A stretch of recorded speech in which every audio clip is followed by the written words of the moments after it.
All right, I'd like to thank Meyer and Mark for putting on such a great event. I hope everybody takes something away from this.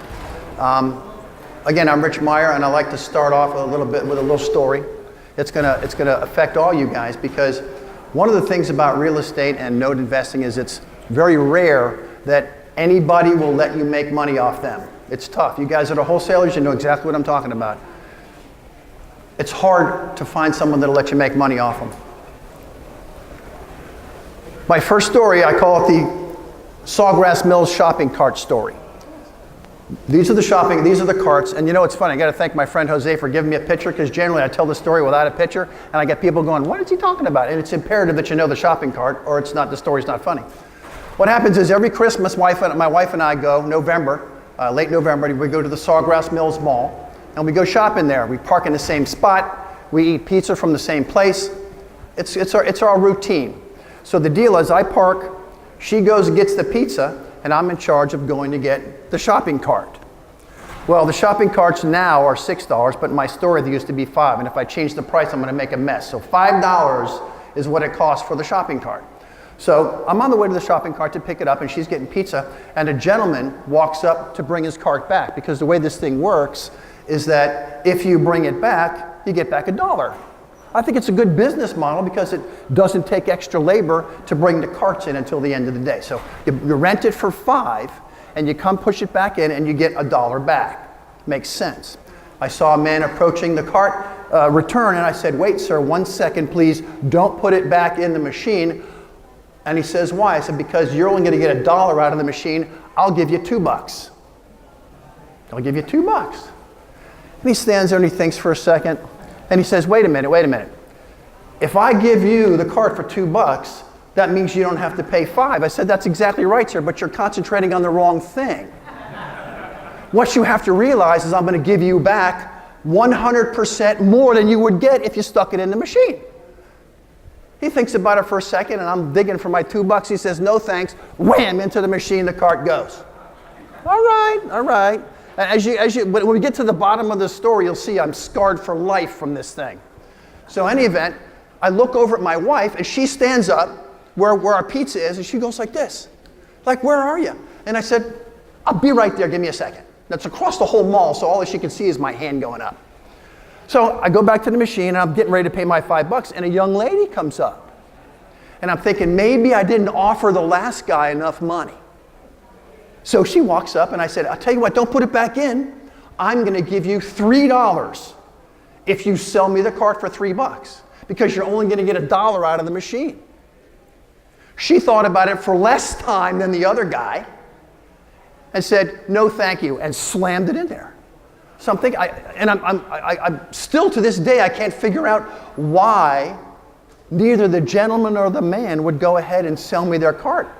They were going to make more money than they were going to get here, but they were more concerned with what I was going to pay rather than how much money they were going to make. Now, come on, it's only $1 or $2, but come on, the theory goes across our universe. People don't like you to make money on them. And I'll finish the story. I looked at my wife, and she's going, come on over here, and I said, all right, and I paid $5, and I walked away with a cart. But I had to pay the $5 because I couldn't get anybody else to agree. So in any event, people don't like you to make money off you. That's just one of the universal truths. So this is me, Rich Meyer. Now listen, I wrote this presentation just for you guys. It's the first time I'm doing a couple of these slides, so I'm just going to need to have some prompting on some of the stuff. Prestige Realty, I opened in 1985. I ended up with 4 offices and 120 associates, so that got me used to not liking real estate brokers or agents. Just one of those things. I'm scarred with that as well. Rockland Trust, I formed Rockland Trust Corp. 1995. If any of you guys have looked at the book that I have for sale, I'm giving my Rockland Trust Corp. Loan evaluation model away in the book. I developed it in 1995 because I had a friend of mine, my financial advisor at the time. He was buying a pool of mortgages for the first time with some investors in Boca Raton. They said, Rich, we know that you have a lot of real estate experience. We'd like you to be a part of our team. I said, that's great. How much money do I have to put up? Nothing. You just come and help us with the due diligence, because at that point that was my specialty. I said, sure, I'll come up and do it. We buy the pool, and as it turns out, we didn't know what we were doing. We made all the wrong moves. We didn't buy it right. We paid too much. The seller front-end loaded the pool with properties that we weren't ready to handle because we wanted occupied properties, and they gave us foreclosed properties, vacants. So in any event, we made a giant mess out of that pool. There it is, 1999 is when I finally did that. In 2001, having not collected one red cent yet, not a penny, I made it a hobby one summer to try to come up with what we did wrong. Well, as it turns out, like I said, we did everything wrong. We did everything wrong on the way in. We followed the book on the way out. But we did everything wrong on the way in. Our due diligence was off. We didn't know what we were doing, and it stung us a little bit. Okay, value in defaulted NPLs, non-performing loans. Default creates pressure on both the debtor and the creditor. Believe it or not, the creditor has got pressure to get rid of this thing, to get it performing. So that's where the value comes in for us. Wherever there's pressure, it creates value, and it gives us a discounted entry point into an investment. So we get to pay less because we know what to do where the original creditor might not know what to do. See, banks that loan money, they're not set up to deal with defaulted debt. You are. You're the natural place for these things to land.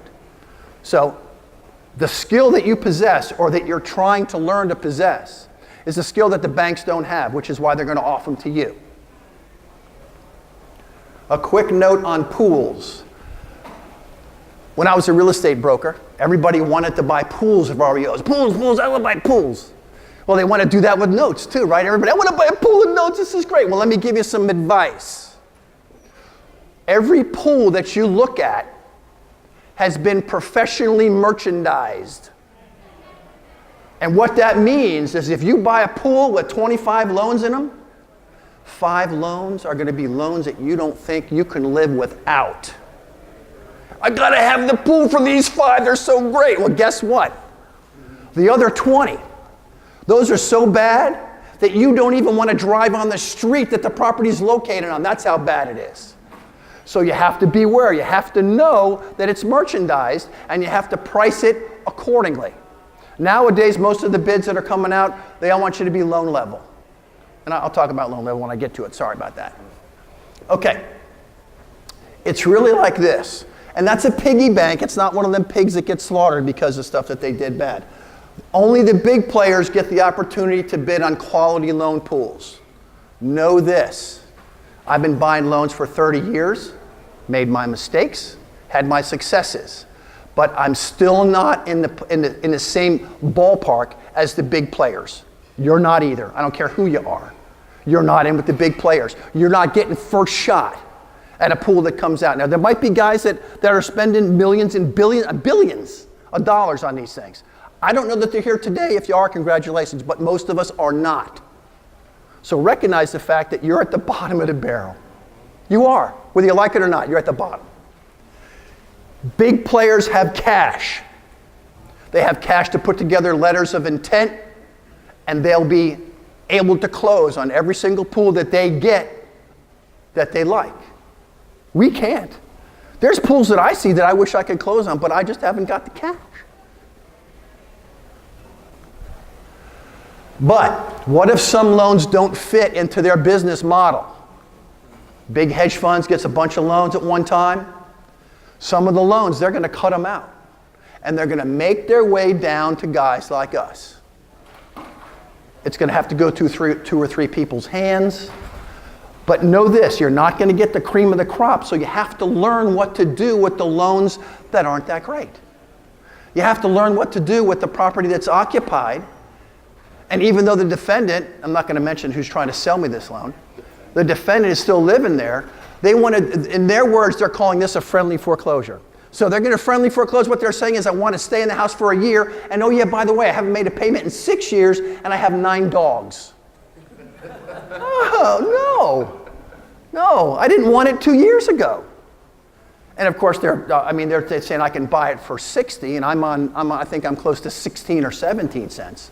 But this is the stuff you're going to get. So you have to get used to dealing with it if you're going to remain in this space until you get to the point where you start getting better choices. Managed expectations and the sometimes painful truth. Listen, guys, I'm not going to paint this room full of rainbows and unicorns. I'm going to be honest with you. I'm sure everybody here in all the panels have been honest as well, but I'm going to be brutally honest. When you don't have investment cash, you only have three choices. You don't have cash, you have three choices. Borrow the cash, and don't forget to factor in your debt service and your court costs. Court costs also include attorney's fees.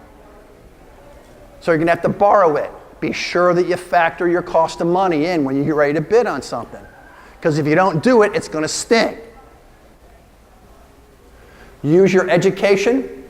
This is, again, if you don't have investment cash. Use your education, imagination, and guile to work these loans that don't fit someone else's business model.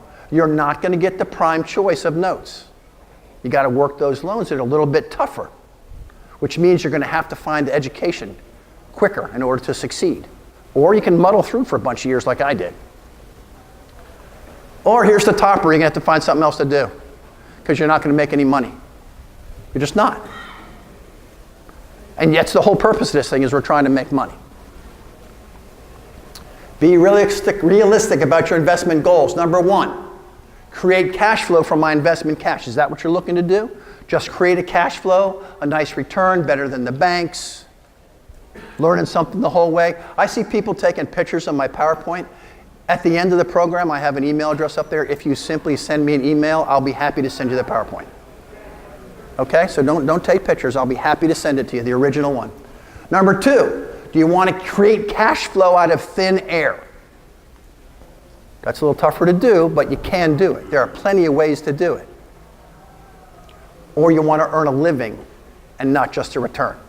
When I started, I needed to learn a living. I didn't need to earn 7% on someone else's money. I need to make money to feed my family. At the time, I had 2 kids in college, and it was killing me. So you have to determine where you are. And don't kid yourself, because you know. You know where you are. I can't tell you. What is your cash position? I'm stuffed with cash that's looking for work. I have enough cash to live on for a year. I need to borrow money in order to purchase notes. You're going to have to fit in one of these. Or I have little or no cash to invest in mortgages. If you don't have a lot of cash, there are people here that do have cash that are looking to partner up with people that have guile, wit, education, experience.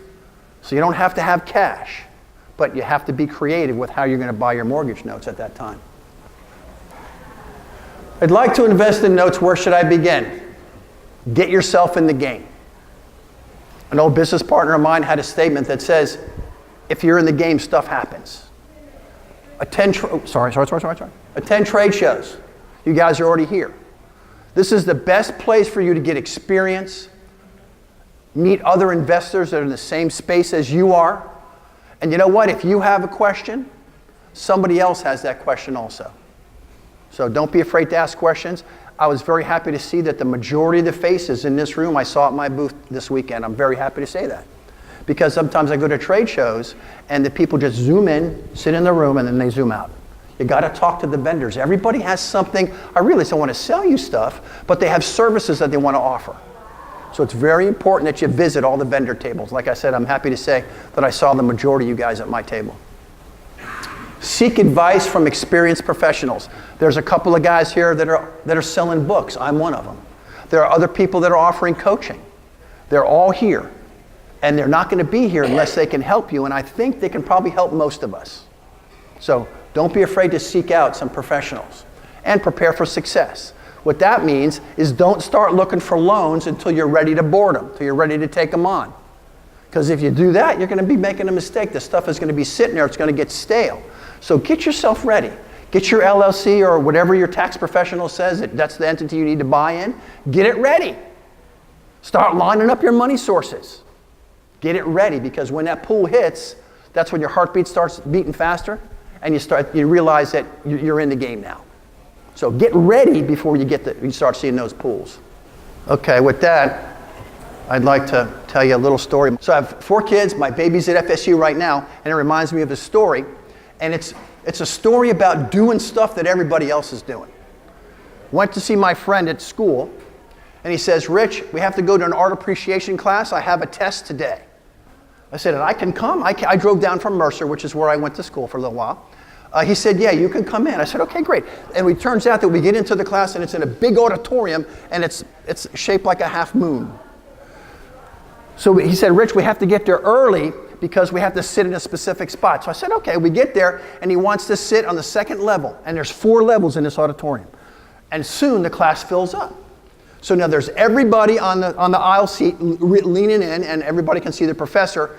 And now the professor starts the test and he puts the question on a big overhead projector. Puts a question on the big, so let's pretend like we got a big, the question's up here.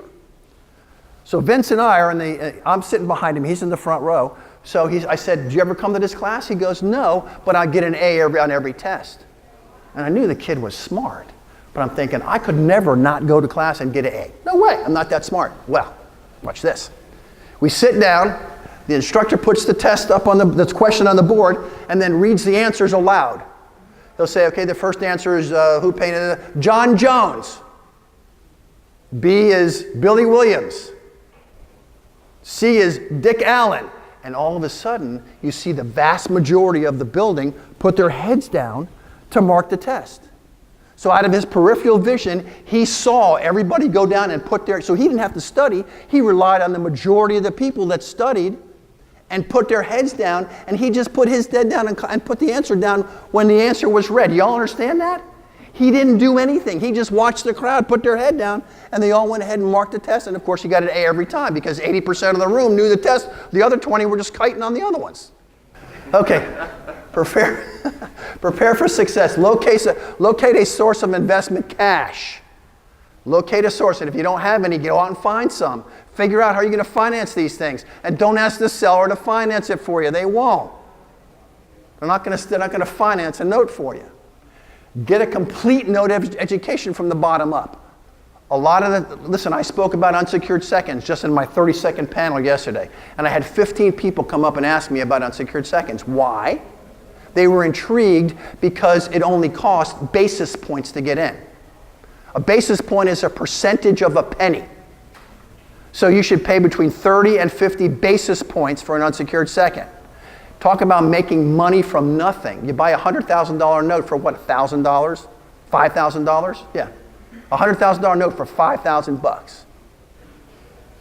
It's a great place to enter the market if you don't know. And you start from the bottom up and you learn that, and as you get better at what you do, you start moving up and buying secured seconds. Buy second mortgages that aren't performing, and then you can move into first. Those of you that want to jump right into first, knock yourself out. It's okay if that's what you feel like you're ready to do, but you got to have cash, you got to have somebody to finance you. That's the wrong slide. Expose yourself. That's what Jose does. Anyways, expose yourself to note professionals. There are a lot of note professionals here. They'll be more than happy to talk to you guys, to help you out, give you some direction. And it might be establishing a relationship with that professional note investor that you'll take away from this place. And I hope a lot of you guys do. Because with the questions that I received over the weekend, some of you are ready, some of you aren't sure yet. But you just have to get yourself ready, and somebody that can help you, one of the coaches or mentoring or buy a book or something, get some education because it'll get you where you need to be faster and more profitably. It won't have to spend too much money hurting yourself. A quick note on due diligence. When I'm looking at a file, every file comes to me as a pencil sketch. Just a sketch in pencil. And as I add color, as I learn about that borrower, on my panel I had Billy over here on the end. He said that he waits to see how many times the borrower calls him before he calls him back. Because that's a unit of measure. That's measuring the borrower want to. You've got to really keep your eye on a couple things. What's going on with that borrower, and using information to add color to your otherwise pencil sketch. You can't buy a note if all you're dealing with is a pencil sketch.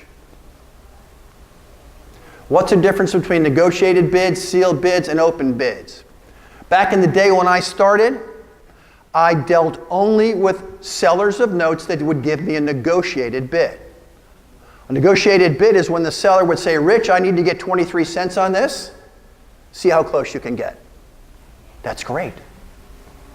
So now I know I have to look at this pool and I have to see if I can justify paying 23 cents for this pool. It takes a lot of the guesswork out because either you can or you can't based on your due diligence. There's not a lot of those pools out there right now. Not a lot of negotiated bids. Why? I don't know. I'm not a seller. But they're not out there. But always be on the lookout for negotiated bids because now a negotiated bid is between me and the seller. Now my due diligence time is going to be a little skinnier because if I'm not going to buy it for 23 cents, he needs to get it to somebody else. But it's great. I'm not bidding against anybody. And if any of you guys have ever bid against anything, against for anything, a property or a note or anything, you realize that there's knuckleheads out there that don't know what they're doing. And they're going to bid those margins too tight. And you're going to say to yourself, how could he pay 40 cents for that? There's no way. And of course, your bid at 35 gets rejected. So anyways, negotiated bids are very, very nice if you can get them. It's only one-on-one, you and the seller. Sealed bids. A sealed bid is when you send in your number and it's open and it's a surprise for everybody and the winning bidder gets announced and you get the collateral file for due diligence. That's a sealed bid. An open bid is what we have a lot of nowadays. Like when you deal with guys like David Polio over at SN Servicing, he'll send you a pool of loans. It's an open bid. He'll tell you, I'm sending this to 15 or 16 other people. Everybody's going to be looking at it. Everybody's going to get a chance. Here's the deadline that's due. Now the thing about David is that even if you miss your bid deadline, you can sometimes sneak in a bid after. So that's the cool thing about open bid, that there's somebody controlling it. Pool bidding, we talked about that. It's dangerous unless you know what you're doing. And the best thing that you could do for yourself when you buy a pool is figure out what to do with the bottom third or the bottom half of that pool. Because that's where you're going to protect yourself. That's where you're going to save or make your money. You got those 5 that are gorgeous you can't live without. You got to figure out what to do with that other 20. And if you want to sell them, it's not a bad idea. Nowadays, when you're bidding on pools, you're going to be asked to submit loan level bids. For those of you that don't know, a loan level bid is you have to not only submit a bid for the pool, let's say I'll give you $120,000 for the full pool, the seller requires individual bids for each loan. Now, some of you could look at that and say, oh, I get to cherry pick. Look at that. Or you could look at it the other way and say, oh, the seller gets to pick whichever bid is highest. So when he does that, you got to realize what you're doing. You're giving value to that pool, to that seller. Sometimes he won't even sell it. But the point is, loan level is something that's necessary right now. If you're going to get a pool, that's what you're going to get. Don't be afraid to bid on the ones that you like because you're not going to take down the whole pool, but you will get 1 or 2 now and again. And you have to be aggressively bidding on the loans that you like. For example, a loan comes through a pool that I'm looking at. If it's in South Florida, I know I'm going to have to pay through the nose. That's where I'm located. That's my favorite market. I love to be there. But so does everybody else, even people in Canada. Everybody wants to buy some of the Florida sunshine. So it costs me more, but that's okay. Because I'm closer to it, I know the laws, and I know how to figure it out. So that's, when you ever see a pool, make sure you make those loan level bids and be aggressive on the ones you want. Preparing to fade your bid, gathering ammunition. I spoke to a client the other day.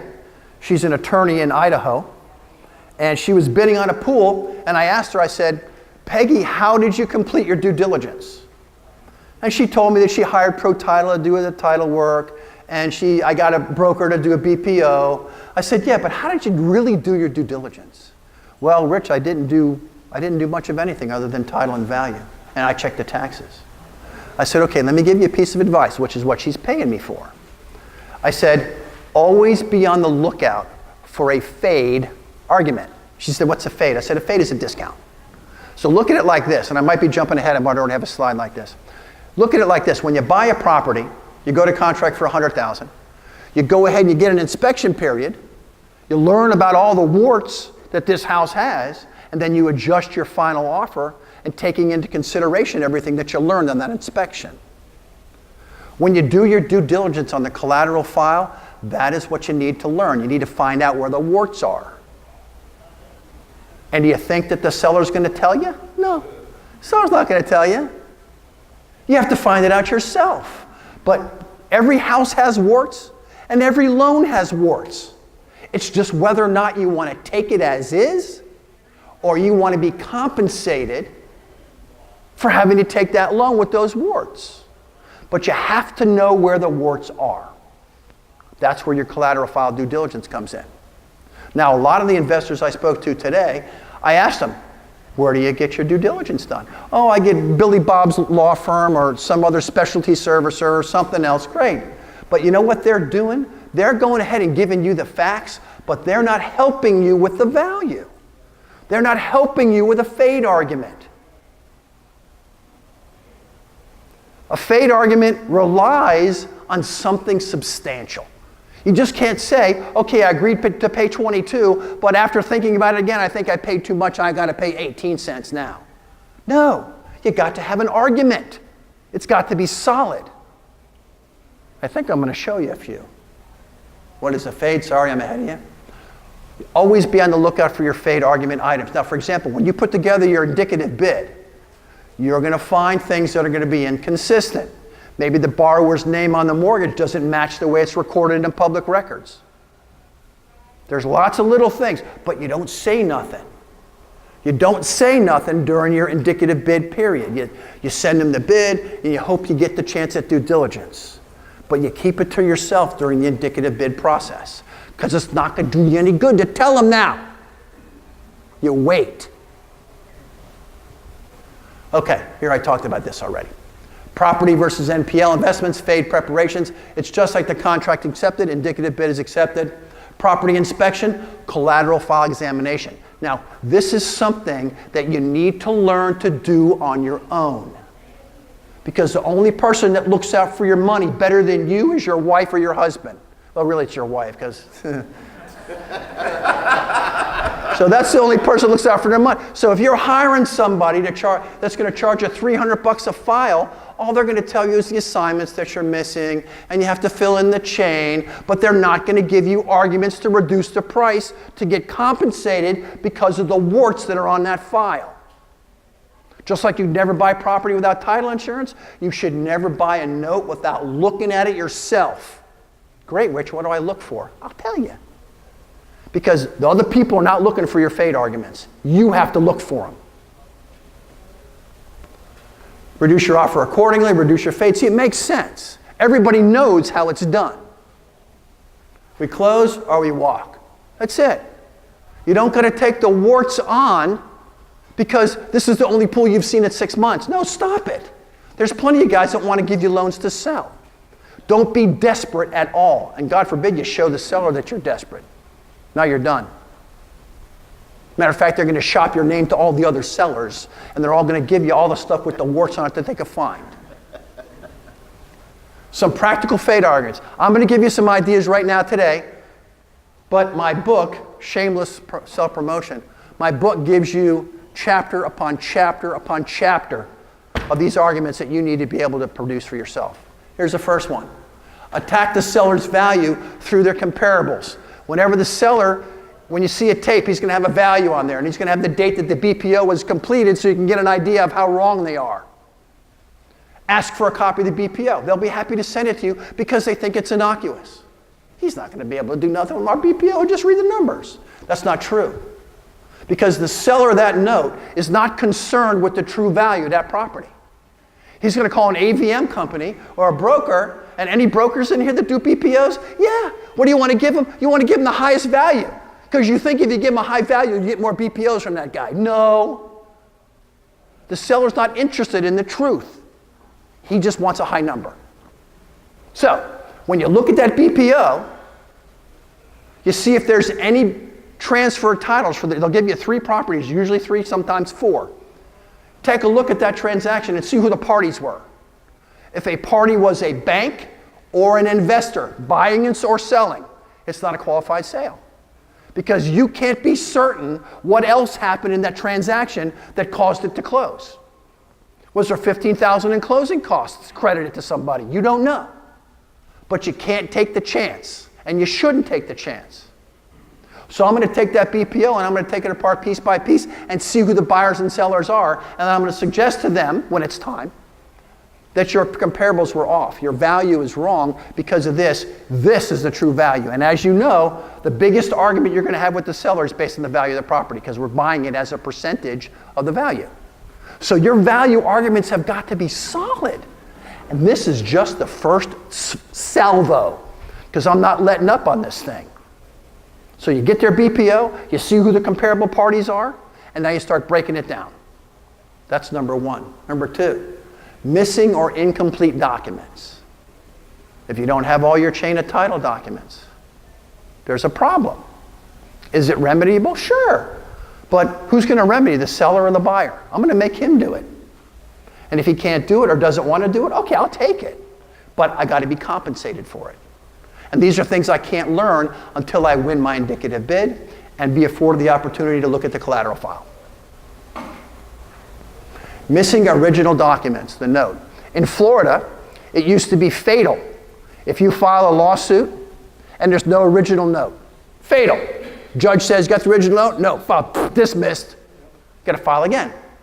But over the last 5 years or so, the judges in Broward County have all decided, you know what? We can't give these properties to free anymore. We're not going to dismiss these foreclosures.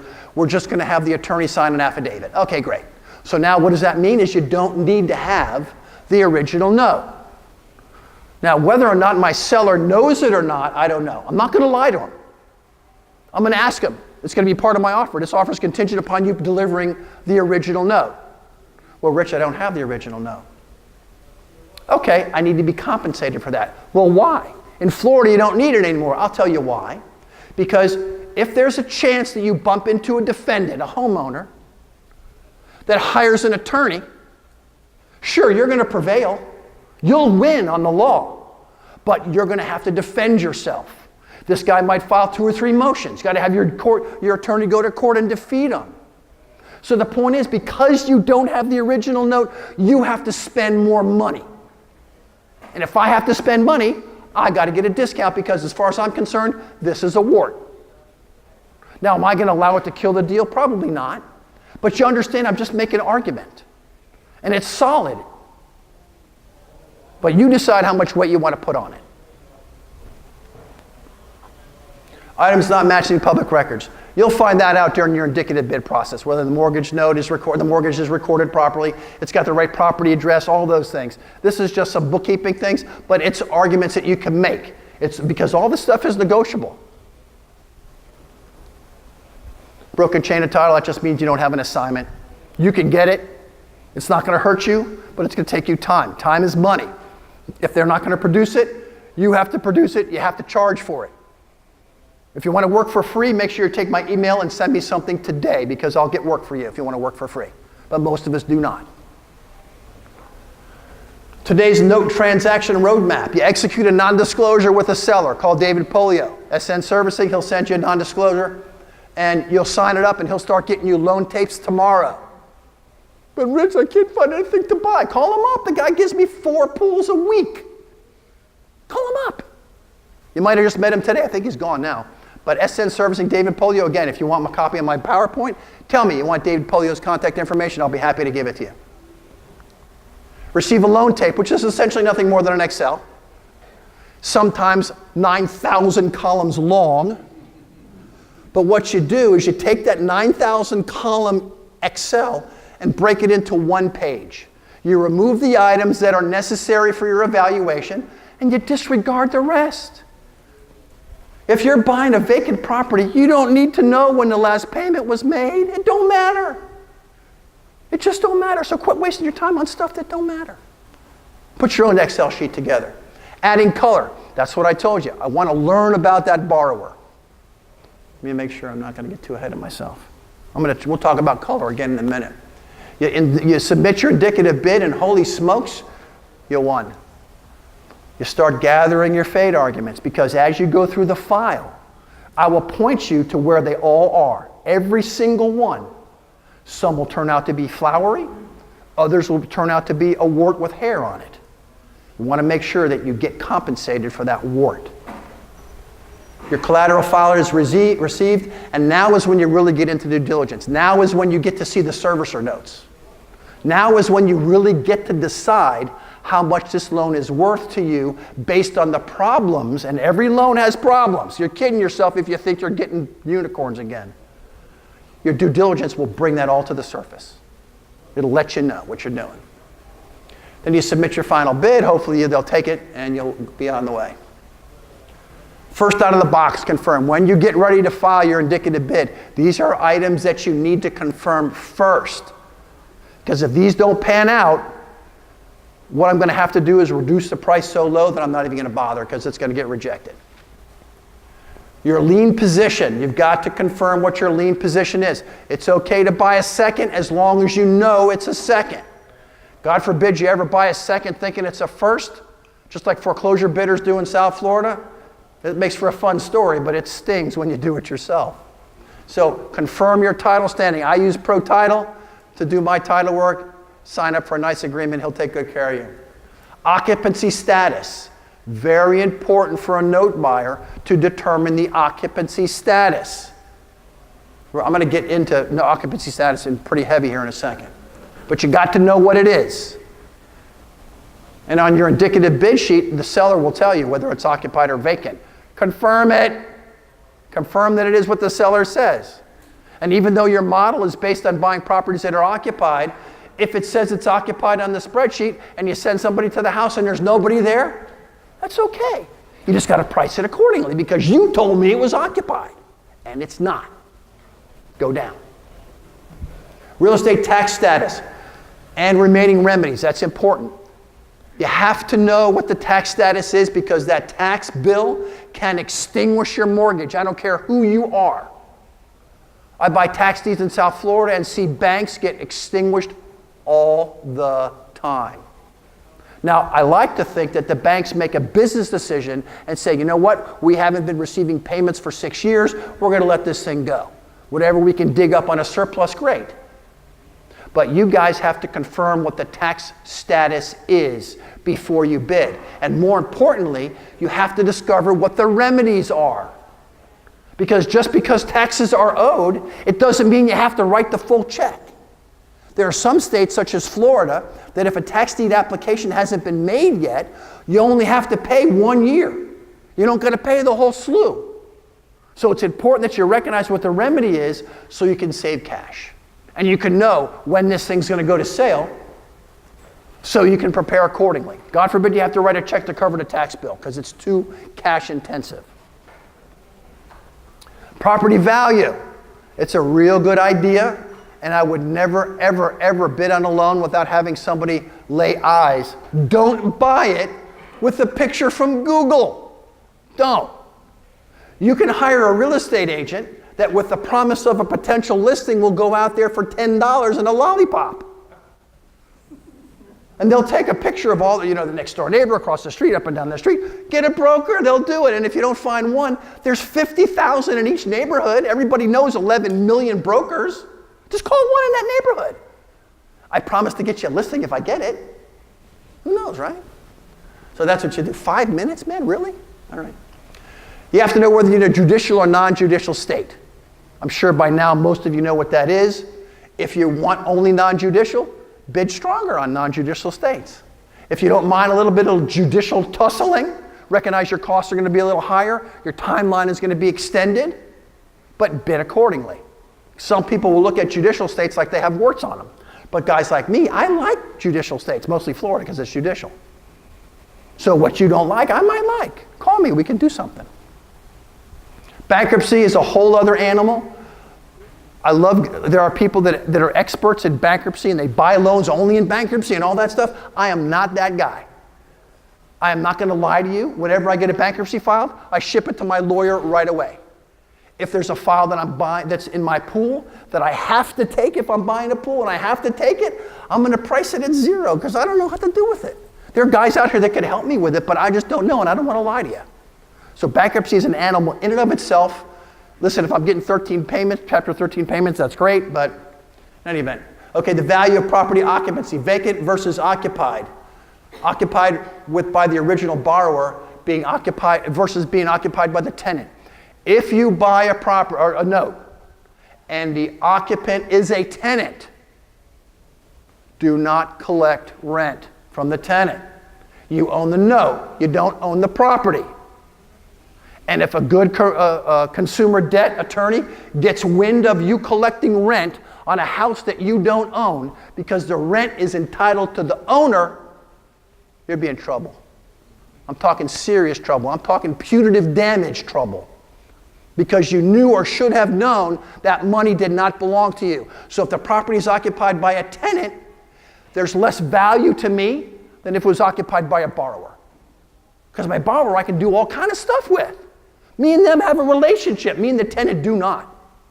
So just beware. Don't you dare collect rent from a property where you own the lien, but you don't own the property. Big problems. Okay, vacant. This is a whole list of stuff when a vacant's property. You get all your own problems. I'm running out of time, so send me an email and I will be happy to send you my PowerPoint. Borrower occupied gives you lots and lots of choices, lots of opportunities. Tenant occupied, I already told you. Don't collect rent from a tenant. Don't collect rent from a tenant. Collateral file questions. I'm going to have to go fast.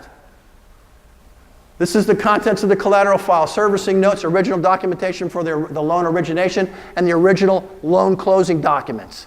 There's so much information just in that set of documents, it's unbelievable.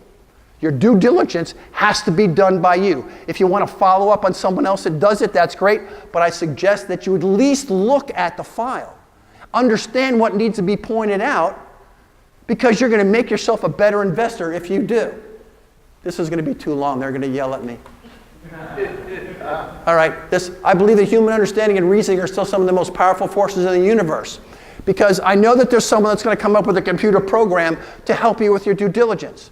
But can a computer get a feeling as to why a borrower failed to keep 2 consecutive promises to pay? And let me ask you a question. Who in the room even considers how many promises to pay the borrower broke? Nobody. And on top of that, how reasonable were the promises that the borrower broke? Was it a promise he made just to get off the phone with the guy? My guess is yes. But these are all in your servicer notes. You can't live without those notes. The borrower's never going to be able to live up to the expectations. Learn the science behind the blah. Recognize where you need to be.